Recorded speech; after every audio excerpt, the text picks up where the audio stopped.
Bismillah. Aprel ayı xərçəng bürclərini nələr gözləyir? Aprel ayı xərçəng bürcü üçün emosional, amma eyni zamanda uğurlu bir dövr olacaq. Ümumi enerji bu ay daxili hisslərin güclənir. İntuisiyan 6-cı hissin sənə çox doğru qərarlar verəcək. Keçmişlə bağlı məsələlər yenidən gündəmə gələ bilər. Karyera və pul, işdə məsuliyyətlərin arta bilər.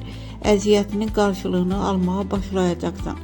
Pul baxımından stabillik var, amma qənaət etməyin daha yaxşı olar. Sevgi, subay xərçənglər üçün taleyüklü tanışlıq ehtimalı var.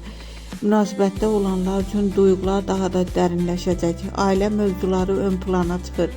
Evlilik, birlikdə yaşamaq və s. Diqqət etməli olduğun şeylər, həddindən artıq emosional reaksiya vermə, keçmişə çox bağlanma. Özünü qorumağı unutma. Enerji baxımından uğurlu vaxtdır. Uğurlu vaxtlar ayın sonuna doğru şansın açılır. Xüsusilə sevgi və ailə mövzularında.